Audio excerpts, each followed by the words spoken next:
Welcome to Saturday Night at the Movies, the podcast that celebrates classic, cult, and current films and the people that made them, and many other aspects of pop culture.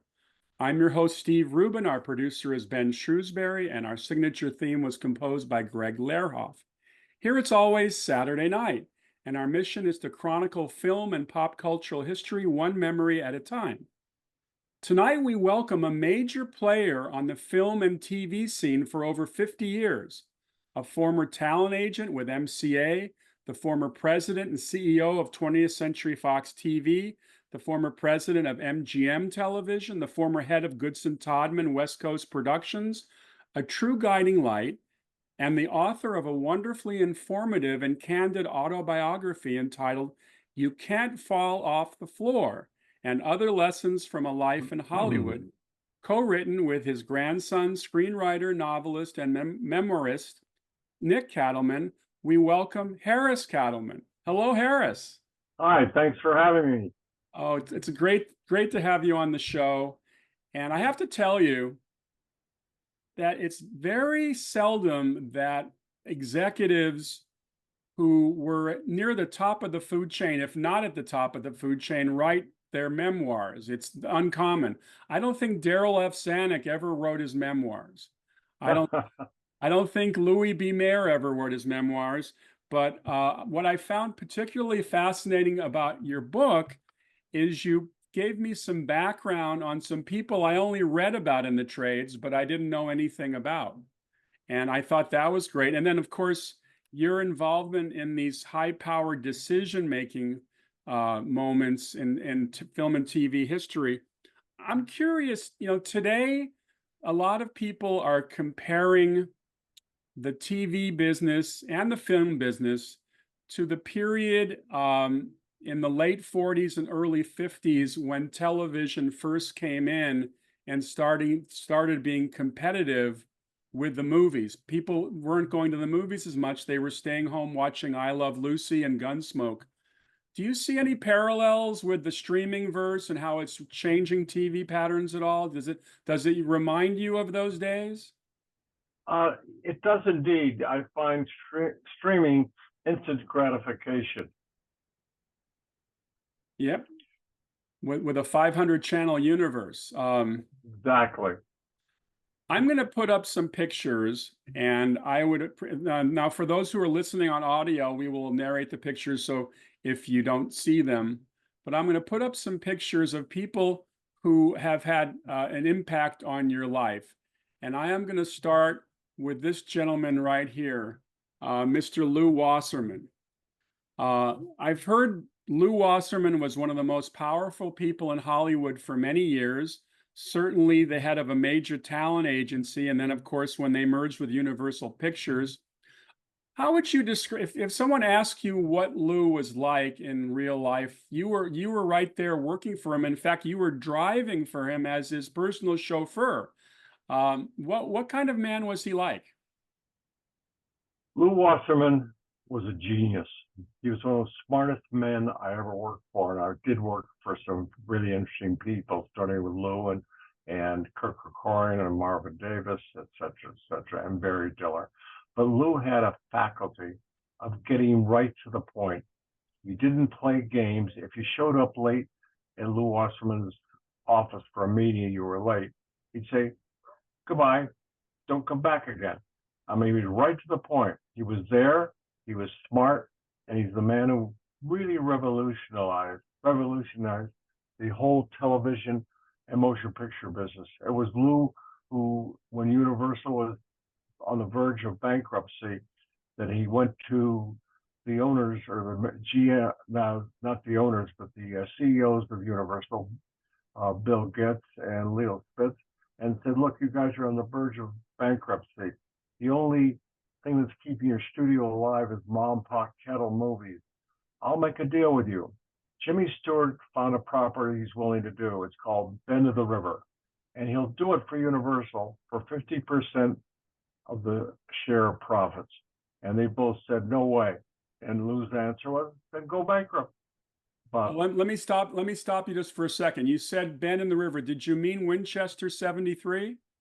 No, Winchester 76. Then Men of the River followed it. Sorry. Winchester 73. Let me put up the Winchester poster because I'm prepared for you because I knew you were going to mention Winchester. I think I had a picture of it. Well, I don't have a picture of it right now, but go on with your story. So Lew Wasserman obviously represented Jimmy Stewart and could make a deal, right? Exactly. And I think in your book you say that you literally told the Universal people they could get an actor of Jimmy Stewart's caliber for free, no salary. But you said in the book that Lew offered him 50%, wanted 50% of the gross profits, correct? Correct. It's an amazing, that's a very ballsy deal for a studio, though, as you point out, that was in trouble. Well, another interesting point. No studio had ever given an actor a share of the profits of anything they did, their movies, television. And Lew said to the other studio heads that called them, like Jack Warner, who was the head of Warner Brothers, and Daryl Zanuck, who's the head of 20th Century Fox, you're ruining the business. And Lew's response is, no, I'm saving the business. If Universal goes bankrupt, you'll be following. Giving him 50% of the profits. You're not paying Jimmy Stewart one penny. You're giving him 50% of the profits if the movie's successful. It was hugely successful. It made Jimmy Stewart, who was wealthy, independently wealthy. And other pictures followed. And then we did a deal for Tyrone Power, and we did deals for other of our clients with studios. And it literally, Lew turned the whole business around. He saved the business because it would have gone out of business. Television was killing the movie business. And now the movie business had a really quick resurgence.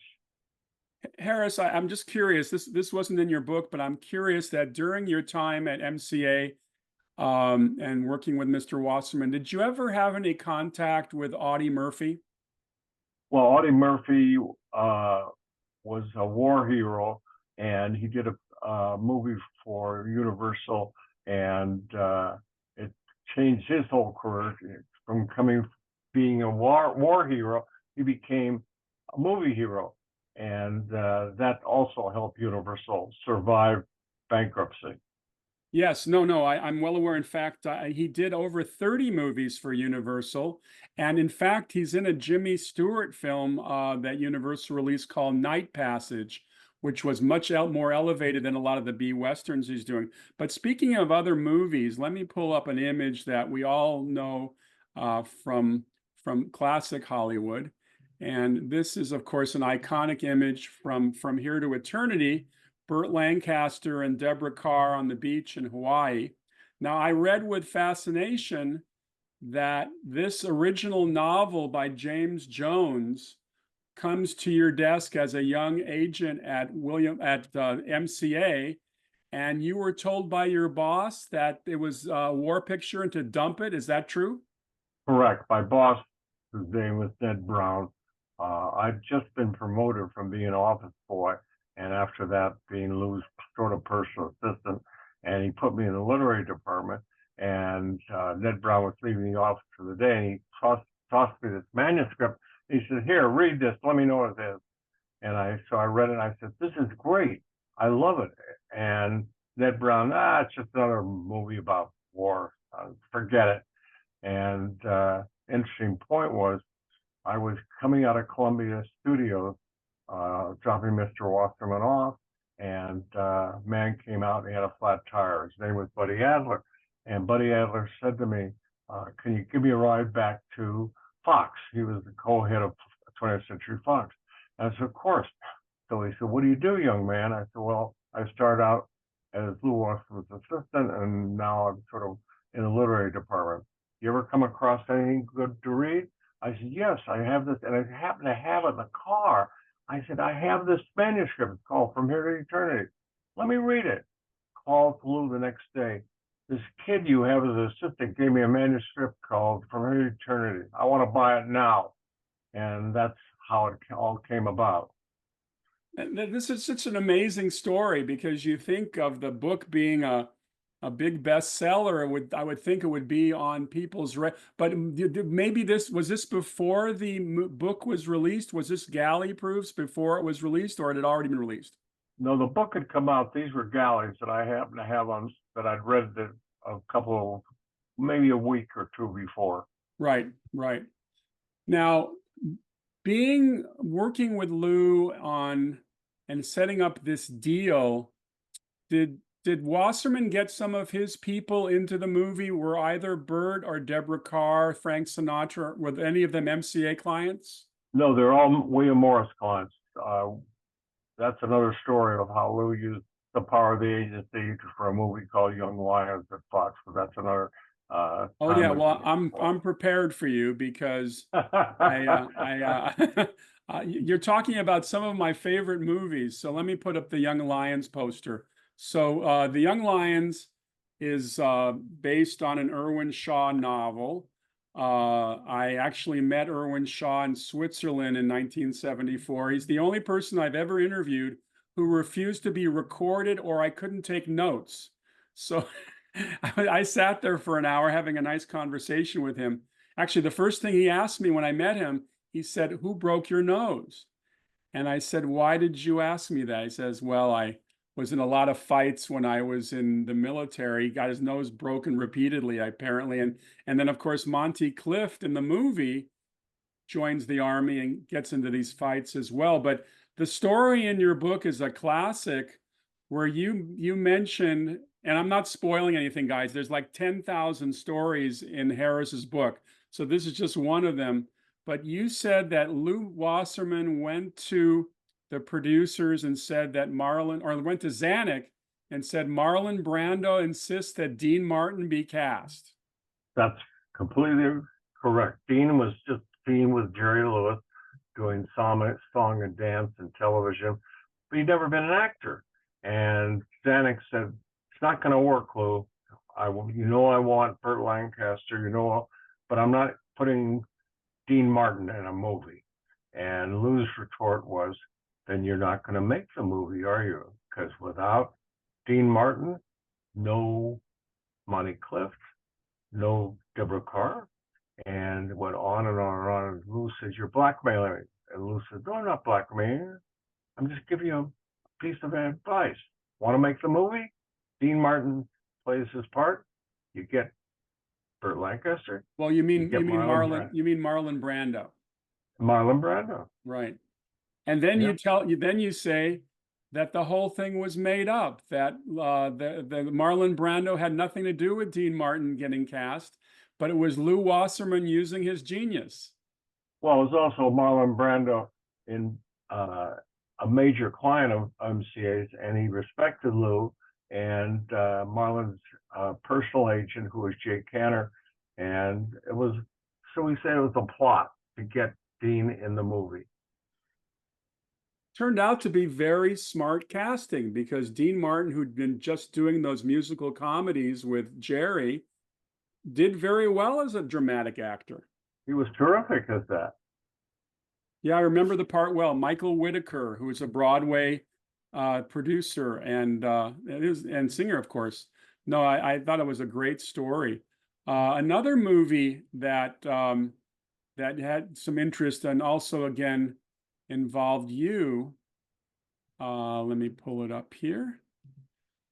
Marty, Exactly. with Ernest Borgnine and Betsy Blair. Now, I think you mentioned in the book that you developed a friendship with Patty Chayefsky. Well, when I first became an agent at MCA, I met Patty in New York. He was just writing for Felco Playhouse and Kraft Playhouse and a number of television shows. And when I read Marty, I said, "This is genius."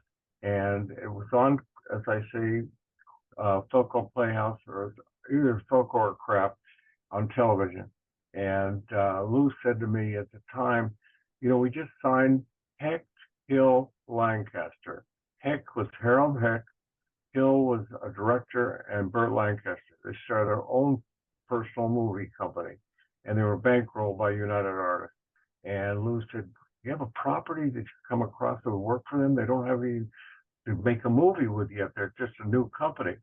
So I said to Lou, let me show you CinemaScope. CinemaScope was taken off the live broadcast on You Focal mean Playhouse. you mean a kintoscope? Kintoscope. Yeah, CinemaScope. And I showed it to Lou, and Lou showed it to Harold Hecht, who was the producer of Hechtel Lancaster, and they loved it.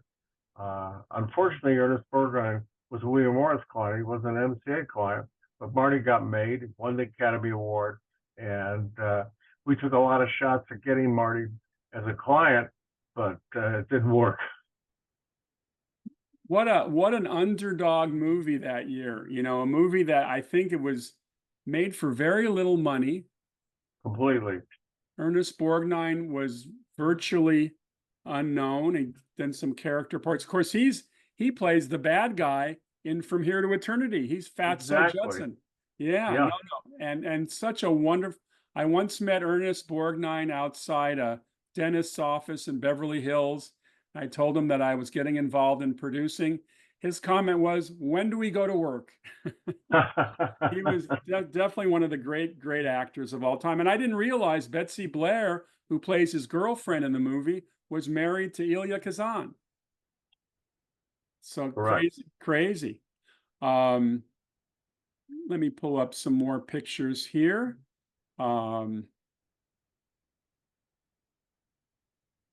Now, you at one point, you get over to MGM Television. Now, I'm going to put up a picture of this gentleman, and you remember who this is. Yep.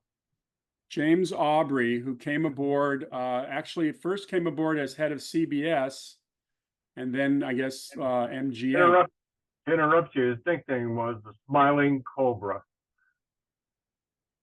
I wrote a book. I did the encyclopedia of the Twilight Zone. So I got to pour into the archives of Rod Serling. And Right. Rod Serling and James Aubrey did not get along at all. In fact, Aubrey was constantly trying to cancel the Twilight Zone. That's correct. Did you ever have any contact with Rod Serling, Harris? Unfortunately, no. He was never a client of MCA, and when he was doing this series at CBS, I never came in contact with him. But he was an incredible writer and a genius. Right. And then you got into MGM Television. You were brought in there. Let's see if I remember who brought you into MGM Television. Was that Kirk Kerkorian? No. Greg Boutzer, who was a very famous entertainment attorney, and represented Jim Aubrey and represented Kirk Kerkorian, the owner of MGM. And I'd had somewhat slight relationship with Greg through Lou.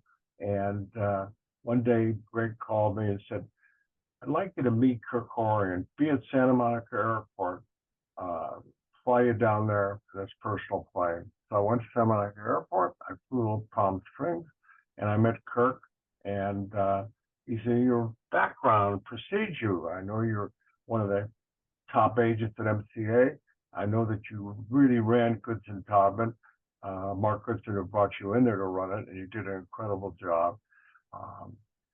You're interested in being the president of MGM Television?" And I said, "I don't know, because I don't know what it takes to be the president of MGM Television." And he quickly fired back at me, "Neither does the fellow who's running it, Jim Aubrey, or the person he picked to run television." So he said, "Are you interested?" I said, "Who couldn't be interested to go from being an agent to going to running MGM Television?" "Yes, I am interested." Do you remember when you came aboard? Was that in that was in the 60s, right? That was in the 60s. Yes. Were they making The Man from U.N.C.L.E. while you were on top?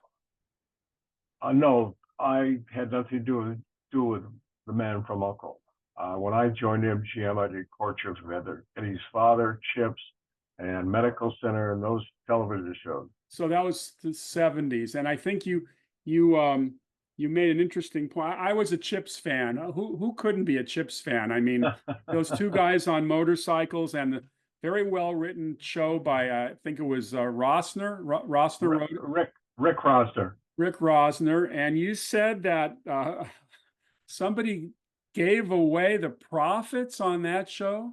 Well, that's an interesting story. The head of the studio, the president, was a gentleman named Frank Rosenfeld, and he's the head of the studio. So I enticed Rick to coming to MGM with a series. And the only way he'd come is we give him 50% of the profits. And Frank Roosevelt said, we're not doing it. I said, we won't have a series. I said, it's ready to go on television. It's brilliantly conceived. So Roosevelt said, well, okay, but you won't be around here if you do this. Well, it became a giant hit. And Rick, to this day, always says to me, I'm the man who made him really rich because he got 50% of Chip's profits, and they were in the millions. Oh my goodness. Well, you're working for Kerkorian. Now, most people know of Kerkorian because he built a lot of hotels in Las Vegas.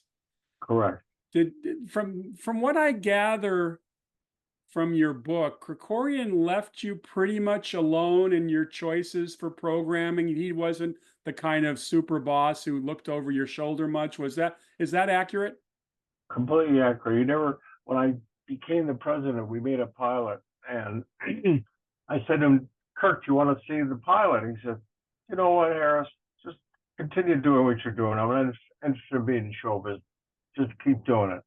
And he never saw a pilot of any of our hit shows like Courtship of Eddie's Father, How the West Was Won. That was based on an MGM movie. And he never interfered. He just said, run, go for it. But an interesting story was I did a very interesting series, and Kirk said to me, why do you keep doing these? I said, because I love doing television.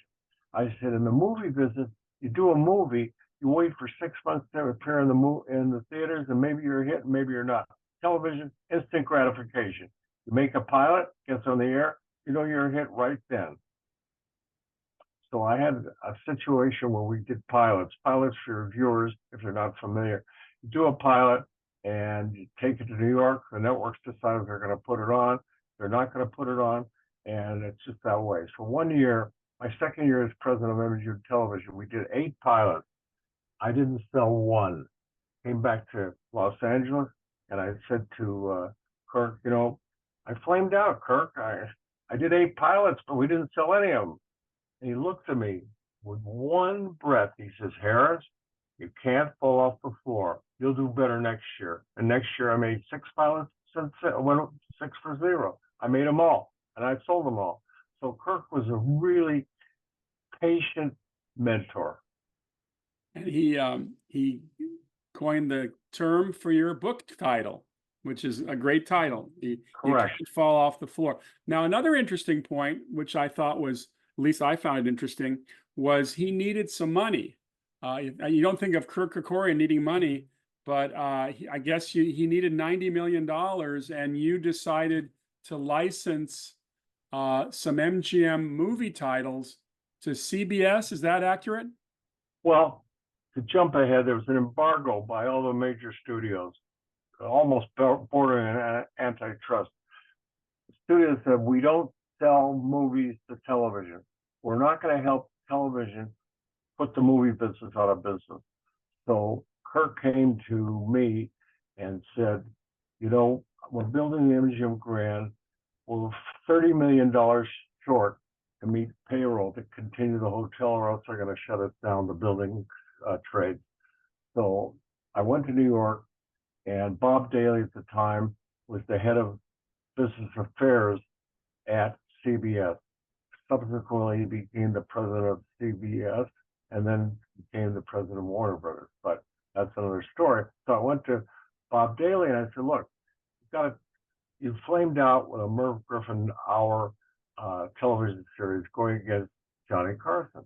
I said, how would you like to license, not sell, license 100 movies? He said, who do I have to kill? I said, nobody. I need $60 million. He said, come on. And for the first time in my life, I met another one of my idols. He took me up in the elevator at the CBS building. I met Bill Paley, the founder of CBS and president and CEO. And he looked at me and says, young man, you got 60 million and you're going to license me movies? I said, yes, sir. He said, okay. And I said, no, I'm not selling them. I'm renting them to you for 3 runs each. And then they all go back to MGM. I got a check for 60 million. I called Kirk. He said, get on a plane, come back, go to Las Vegas, deposit the $60 million CBS check to the Bank of Nevada, to the MGM account. And I did that. And I came home, and my home in Beverly Hills, sitting in the driveway, was a brand new Mercedes-Benz coupe with a note from Kirk saying, well done, drive it at my pleasure. And that's what saved MGM Grand. The hotel got built, and it also saved CBS because they were really giving Johnny Carson a hard time. Bear in mind, they could only take each movie and run them 3 times, but we could not license Gone with the Wind, Dr. Zhivago, How Was the West Was Won.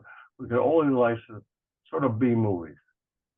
I think, as I recall, because I'm a big movie watcher, CBS developed a franchise at 11 o'clock called the CBS Late Movie, something like that. Correct. And that's where these movies started popping out. Now, we mentioned Las Vegas. Of course, that's where Kirk made a lot of his money, if not all of his money, in hotels. But your family, the Katlemans, have a stake in Las Vegas history because your family owned one of the early famous hotels, the El Rancho. Correct. My uncle started that. What, it's funny. I started going to Las Vegas in about 1960. I think by then the El Rancho had already burned down. I think it burned down in the late 50s. Is that true? Correct. What can you tell us about the Katleman side of the family that dealt with Las Vegas? There was some contact with organized crime a little bit, would you say? Well, my uncle, his name was Jake, started the El Rancho. Before that, he had a gambling casino in Palm Springs called the Cove, and all the big stars would come to the Cove. And my uncle made enough money running this illegal gambling place in Palm Springs, and they used that money to buy the El Rancho. Then he bought the Last Frontier. And one day, my uncle was coming out of the airport in McCarran Field in Las Vegas, and a station wagon, that would be today's SUV, hit him broadside and killed him. And no one knows what happened. There are stories that it was a hit by a major crime, but it happened. And after that, my family, my father, his brothers, came to myself and my cousin, and they said to me, you're the one that's going to run the El Rancho because, you're an MCA and you're now a big agent. I said, no, I don't want to live in Las Vegas. I don't want to run the El Rancho. I'm going to stay at MCA. That's what I want to do. I'm not interested in running a gambling casino, but my cousin got it. And subsequently, a gentleman came into him who was for organized crime. They said, well, you're now your new 50% partner. And he called one of the sheriffs at the hotel, and they escorted him off the grounds. And the hotel burned to the ground that night, 2 in the morning, to the ground. Nobody is going to accuse who did it, but there were stories who did it. I'm not in a position to say who did it, but the hotel was never rebuilt. And Howard Hughes then was buying up hotels by the dozens in Nevada, and he bought the El Rancho property. And that was the last of the El Rancho Vegas. Harris, if you're driving north on Las Vegas Boulevard and I assume, not that I assume, I remember thinking El Rancho was on the west side of Las Vegas Boulevard. Is that on the left there or was on the right side? Do you remember? I would never refute you, Steve. I go with your opinion. Yeah, I'm a big Vegas guy. In fact, I'm going there on October 5th to renew my vows with my wife. We've been married 30 years. That's incredible. So yes, Las Vegas is fun. Let's pull up some other memories here. you're working for Kerkorian, and then later you ended up going to work with the gentleman who bought 20th Century Fox, Marvin Davis. No, that's not quite accurate. I was at MGM. We did How the West Was Won. The producer was John Manley, who I put in there, and he was making $1 million a year as the producer of How the West Was Won. I was making a lot less as the president of MGM Television. So I went to the aforementioned gentleman who didn't want to give Rick Rosser 50% of the profits of chips, Frank Roosevelt. And I said to Frank, something's not working here. I'm making a very little sum as the president. I put on How the West Was Won, Courtship of Eddie's Father, Medical Center, Adam's Rib, which starred Blythe Danner. I want an adjustment. And he says, not in the cards. You're making a nice salary as the president. You have some stock options, not going to happen. And I had met a gentleman named Alan Hirschfeld, and he was at that time became president of Columbia Pictures before the David Begelman scandal. And Alan said to me, why don't you come over here and run Columbia Pictures Television? We'll pay you double what you're making at MGM. And I had a friend, an associate named Harv Bennett, who had previously produced Rich Man, Poor Man on television. And I said to Harv, you be interested in leaving Universal where he produces? Yeah. He said, they're paying me nothing. I'd love to be with you. You run the business, I'll run the creative. I said, done. And Alan made a deal. And unfortunately, Alan fired David Begelman and Charles Allen, who ran Allen and Company, the brokerage company, bankrolling Columbia. They fired Alan. And one day Alan calls me. He says, I'm now the chief operating officer of Fox. You want to come run television? I said, sure. So Harv and I dissolved our partnership. He kept his end at Columbia, and I went to Fox, and that's how I ended up at Fox. It was Alan Hirschfeld and a gentleman named Dennis Stanfield, and then Marvin Davis bought Fox. I want to mention one thing. I noticed that you got a chance when you were at Columbia. You got a chance to go back to that wonderful From Here to Eternity property, and you turned it first into, I believe, was it a mini series? Was it first the Bill Devane version with Natalie Wood? Was that a mini series or a standalone? Miniseries. There was Natalie Wood and Bill Devane, right, and Joe Pantaleone, and Peter Boyle. Yes, and I sold it to NBC, and it went on. And unfortunately, the head of program at NBC kept changing our time periods. And when you get your time periods, there's nobody keeps watching because they don't know what night you're on. And we only lasted a year, but we did last a year. So was the Bill Devane, Natalie Wood was a mini series, but then it went to a formal series, like I'm a little confused. No, after the miniseries, I went to Larry White, who was the president of NBC Television, and I said, "Look, instead of a miniseries, let's do it as a weekly." And he said, "Done." But unfortunately, Bill Devane had an agent who decided that Bill should own the series, not be the star. And I was in the mood to do that, and we didn't. And it lasted like, I think, 9 weeks, and it was over. Right, right. Well, let's go back to Marvin Davis. Marvin Davis was a guy essentially from the oil business. Correct. Like a lot of entrepreneurial billionaires, decides to take a piece of Hollywood.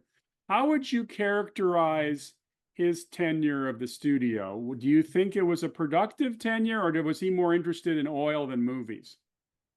Well, you love movies. Marvin lived in Denver, and the first thing he did when he bought Fox, he came and rented a bungalow at the Beverly Hills Hotel, and he lived there, and he'd fly in from Denver once every week for 2 weeks. And the operating head of Fox was Alan Hirschfeld, head of movies. I was head of television, and Sherry Lansing was the first woman president of movies. She was running movies, and he would fly in. And interesting story. One day he said to me, "We're movie division is going to make a movie with 2 stars that can't go wrong. called Rhinestone Cowboy.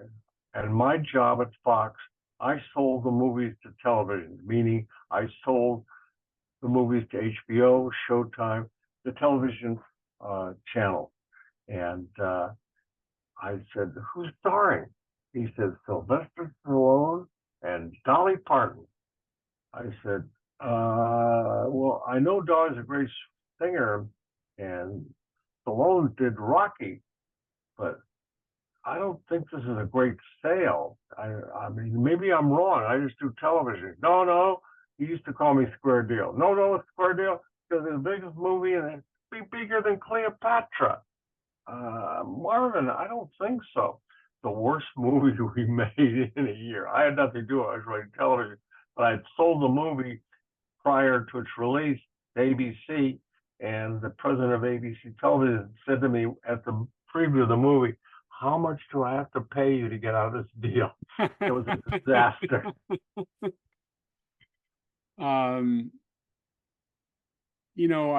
My one encounter with Marvin Davis, I was working for, I think it was New Century Vista, was a startup company that Norman Levy started in the early 90s. It was a startup company. It was called, well, actually, it was called New Century Vista. And we were screening a movie at the Writers Guild Theater on Doheny, and they told me that Marvin Davis was coming. I said, okay. Well, Marvin Davis can't sit in a normal theater chair. So they literally brought what I consider to be a throne, and they brought it out to the middle of the theater, and we put it in the aisle. It's probably breaking a lot of fire regulations, and that's where Mr. Levy sat. So that's where Mr. Davis sat. He was a very big man. Did you like him? He was a terrific guy. I like Marvin. Marvin was well, it's a quick story about Marvin. Marvin's the oil business, and when he became semi-successful in Denver drilling oil wells prior to Fox and all of his successes, he tells the story that he was in his car with his wife, Barbara, and they're driving all over looking for a place to drill a new oil well field. And he says, honey, we're running out of gas. I'm looking for a gas station up front. And she said to him, Marvin, you have drilled so many dry holes, and that's a vernacular used in the oil business. A dry hole means failure.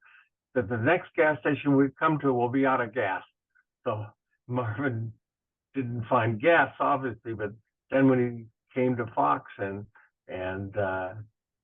he operated dealing by the seat of his pants. There was a saying about Marvin. Marvin kicks more tires to find a business to buy. And Marvin loved show business, but it was his downfall because he decided to get into other parts of show business that were failures. And Marvin, for him, lost a lot of money. For you and me, we'd be happy with the money he lost. Was Star Wars was Star Wars being released at the time you were there, or was that earlier or later? Star Wars dated me way before I joined. But interesting story. I'll never forget. I was in Hawaii on vacation when I was at Columbia, and my son Stephen called me and said, Dad, I just saw a movie. It's the best movie I've ever seen. You should buy stock in the company. I said, what's it called? He said, Star Wars, Dad. Get the stock. It's 20th Century Fox. They made it. I said, Steve, come on. Fox stock selling for $10 a share. It's a movie about the future. I mean, no. Well, Steve was right, like you're right, and I was wrong. And it became the movie vehicle that generated the money for Fox to buy Aspen, Pebble Beach, Hoyt Sears in Australia, a number of huge acquisitions that Fox made that turned them into the juggernaut they were, which turned it into Marvin Davis buying them. Got it. Sadly, 20th Century Fox, the great studio, is now an appendage of Disney, and the TV part of it is still under Murdoch, but the movie division has been reduced to really just an appendage of Disney. It's kind of sad to see these legendary studios, be gobbled up. It's the thing they're dealing with now with Paramount being bought by Skydance, Larry Larry Ellison. Ellison. Yeah, the Ellison kid. It's just kind of, they're gobbling them up. I know MGM itself, MGM hasn't had a studio property in 30 years. I got to work at United Artists in the early 80s, and MGM was still MGM before Sony gobbled it up. A lot of gobbling. Yep. A lot of gobbling.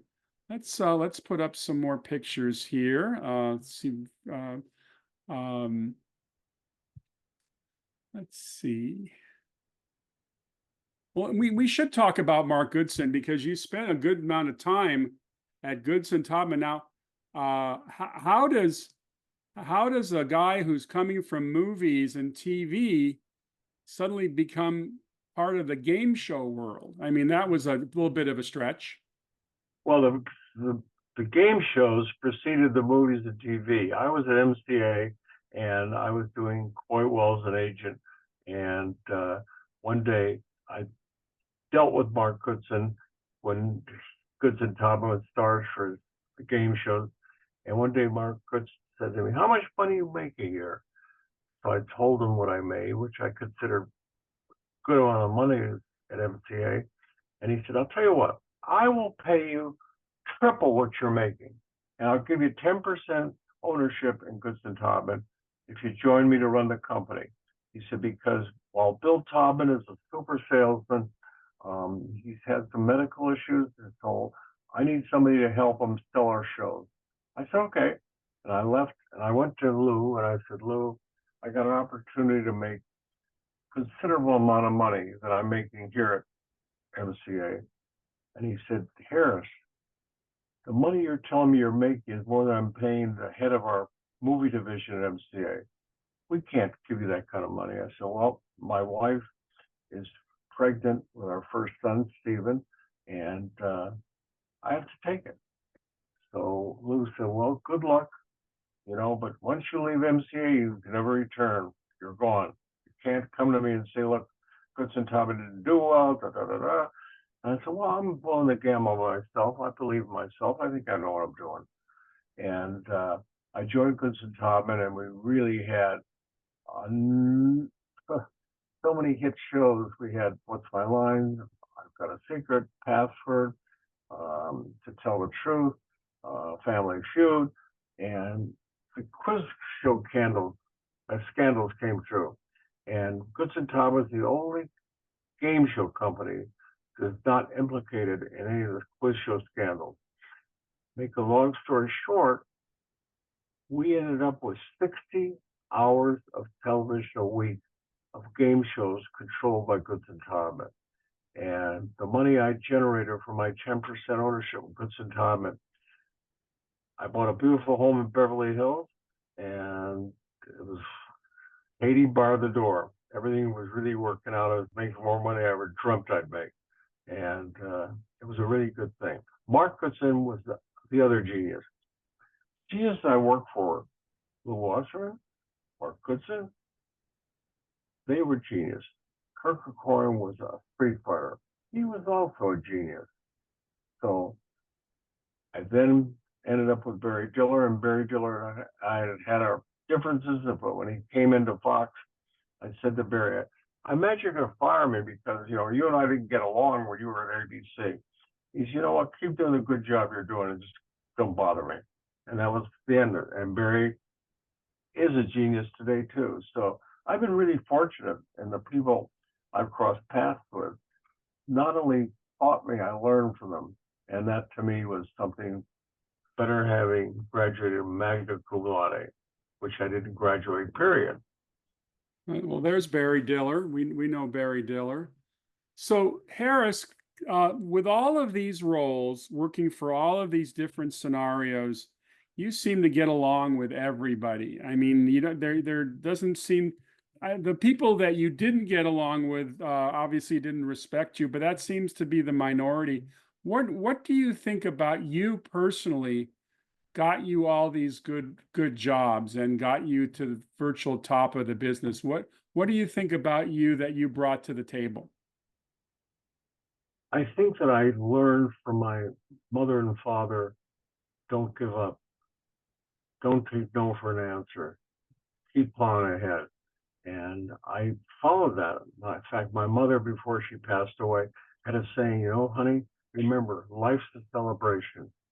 And I remembered that because it is a celebration. I love being in the entertainment business. I loved everything I did before, in the middle, and the end.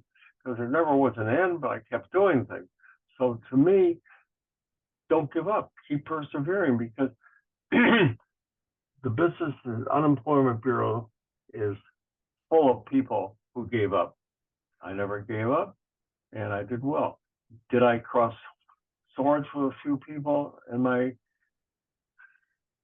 journey? Yes, I did. And let's say that of the two of them, they're no longer in their positions. I stayed. I stayed at Fox for 16 years. They didn't. End of story. There's kind of a rule in Hollywood that you don't burn bridges. The person who's working for you could be working above you at any given time. Um, you know, for instance, the David Begelman scandal at Columbia. I mean, David Begelman, obviously a major talent agent, becomes a studio executive. Sounds like he was a fairly affable, good guy, at least to the public, but there was a dark side to David Begelman, wasn't there? Very dark side. He was charming. He could sell anything, but his he gambled, and I don't want to cast anything against him because I liked him, I enjoyed him, and he was nice to me. And but he had a gambling bug, and like a lot of other people in our business, it was a downfall. Unfortunately, he was smart though. Boy, was he! My impression is that you're not a gambler, having that history with Vegas and seeing how it really works. Is that true? Absolutely true. One day I walked in the El Rancho, and by then I was at MCA, and I went to tables, and my uncle Jake came to me and he said, "If I ever see you at a table at a casino, I'll cut your arms off." I don't gamble anymore. I do gamble a little bit. I gambled a regular poker game, which I love, but I learned that and my significant other now says to me, "Why won't you go to Las Vegas with me?" Because I don't want to gamble. It's like burned into my brain. Well, these are serious poker games you've been involved with over the years. Can you tell us a few of the players you played with? No, they're all people that I respect, I like, but it's a fun game. We play every Wednesday night. We did before, and that were famous people like Johnny Carson. Barry played in the game, and Bill Haber was a co-founder of CAA, and a number of fun people. So, and we had a rule of the game: no business discussed at the table. So, in other words, at the time, whoever I was the head of Fox at the time, and Les Movies, the head of Warner Brothers Television, and we never discussed the deal. Like if I was trying to poach a Warner Brothers star, Les would never say anything to me, and that was an uncommon rule. A deal's a deal. The business isn't like that anymore. You can't say, "Okay, let's agree on this, and we'll shake hands." That's it. Doesn't exist anymore. It's over. But you know what? Can't look back. Look forward. The business, I'm out there every day trying to sell. In addition to running podcasts, I'm a writer. I've produced some movies, but it's getting tougher and tougher out there. Oh boy. The sense is that well, we could talk all afternoon about the trends in the business, but curiosity is a characteristic I associate with executives who can see something that has possibilities. Because when something's written on the page, sometimes you have to think about it and believe in possibilities. Nobody wants to read anything original anymore. Everything is kind of a sequel or a prequel or a remake. And I know that marketing costs are higher than ever. particularly in the movie side of the business, and that to spend tens of $1 millions on a property, they want something that has a pre-marketability about it. So if they know that 20 million people went to see Iron Man 2, they don't mind putting a lot of money into Iron Man 3. But it seems to me Exactly. it seems to me that that philosophy eventually can backfire from the audience's point of view. Would you agree? Absolutely. You know, if you're not going to be original, it's not going to work. And I remember the great story that I heard from Bill Paley after years later when we were talking, and I said, "What's the secret to your success, Mr. Paley?" "No, call me Bill." "Oh, Mr. Paley." "Well, I don't copy. I don't duplicate." We had at CBS the #1 Western on television, Gunsmoke.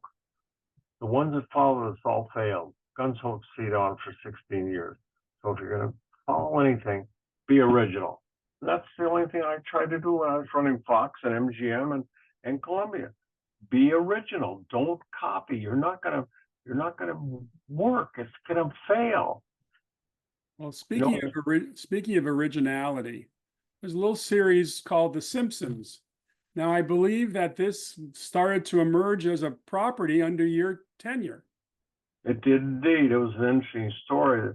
The Simpsons was created by Matt Groening, and it was a segment, 60 seconds in each Tracy Ullman sitcom musical series that we had on Fox Broadcasting, which I had nothing to do. I ran television broadcasting with a separate division.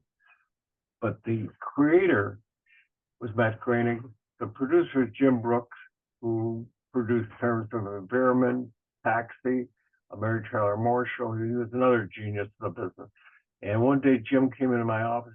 "You know, Aaron," he turns out, "The Simpsons, we put together 60-second segments, and it's almost a presentation." So I said, "Yeah." And he said, "Let me show it to you." And it was brilliant. So I showed it at the time to Bob Iger. Bob Iger, now the president of Disney, was at the time president of ABC Television. And Bob said, "I love it. We'll put it on. You got a deal. I'll order 13. So I said, "Well, I can't do that because it started out as a spinoff out of the Tracy Ullman Show, which is on Fox Broadcasting, and I can't sell it to you. I have to give Fox first choice." So I went to Barry Diller and Rupert Murdoch, who now had replaced Marvin David as the owner of Fox, and I showed it to him. And Barry said, "What do you expect to do?" I said, "I think you should put it on Fox Broadcasting and as a half-hour show." And Rupert said at the time, "Harris, hasn't been a successful half-hour animation show since the Flintstones. That's never going to work." I said, "Rupert, I learned from Bill Paley, be the first. First was the Flintstones. The second is now Simpsons." So they said at the time, "How much is it going to cost?" I said, $13 million. I didn't even hesitate. I just did with you. And Barry Diller said, 13 million, are you out of your mind? I said, "Barry, we do the animation in Korea. Animation in the United States is too expensive. And it takes $1 million in a segment. And if we go on the air one night, it's going to take me 6 to 8 weeks to broadcast the next episode." And Barry said, "Do you want us," pointing to Rupert, "to invest $13 million in a kid show?" I said, "Yeah." So Rupert looked at me and he said, "It better work, Harris." And Barry said, "If it doesn't work, no, I'll fire him and torture him." And that's the story of The Simpsons. I guess the idea of doing animation in prime time was very unusual. Oh, it's all done by hand. And Korea is done, by the skirt of your hand. Very Sure, cutting a lot of sure. corners. I remember the Flintstones way back, and then of course the Simpsons, one of the if not the longest running show ever. I mean, it's such a now. There's one other animated show I want to bring up because I noticed it in your book, which I thought was interesting. Not a show, but a movie. You got involved with Fritz the Cat. That's something I tend to forget about. It's something I was not proud of. I met Jerry Gross, who's the producer for the cast, and he asked me to help him, and I did. And it was a big hit movie-wise, but I don't want it to be on my tombstone if it's okay. Well, as you point out in the book, the movie was made for $800,000 and it grossed $90 million. Correct. So yeah, the American taste for that. Unfortunately, Steve, I didn't share in the profits. That was another mistake I made in my career. There you go. There you go. And then I wanted to put up one more picture here because it was one of the first TV shows you were involved with.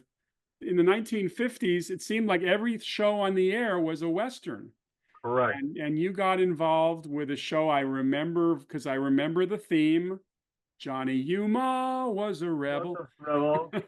Sung by Johnny Cash. Sung by Johnny Cash. And it was Nick Adams, a wonderful character actor. What do you remember about the Rebel?